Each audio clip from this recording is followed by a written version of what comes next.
So let's see how we can go ahead and publish a post in wordpress.com. So to do that, I'm here on my home page. So I'm going to go around onto the new section, and let's just go around and choose posts, let's say for example. So over here, it loads up the area where you can go ahead and then type in the content that you want to go ahead and post. So I'm just going to go around and say sample post 1 right here, just like this. And I'm going to go around and say this is a sample post right here, just like this.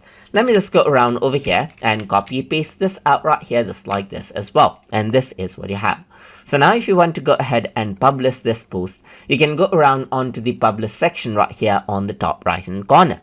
Click on this and you can see that I can go ahead and publish this out, and you get the publish options as well if you want to make any changes. I'm simply going to go ahead and simply publish, and now I can go ahead and view the post. Then you can see this particular post right here. Let me just go around over here onto the site itself. So let's just go around over here onto the main site, and you can see that this post has been made right here and comes to the topmost area inside of your wordpress.com website. And that is how you can publish out posts right here.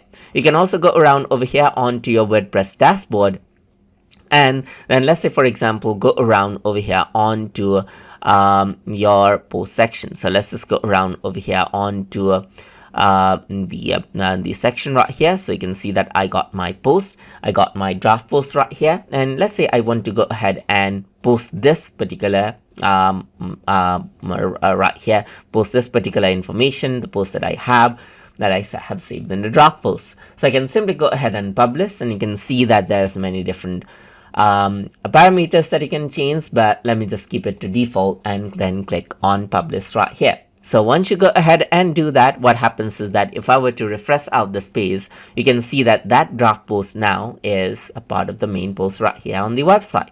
And that is how you can go ahead and publish out posts inside of wordpress.com. So hope you guys learned something as always. And as always, please like, comment, share, and subscribe.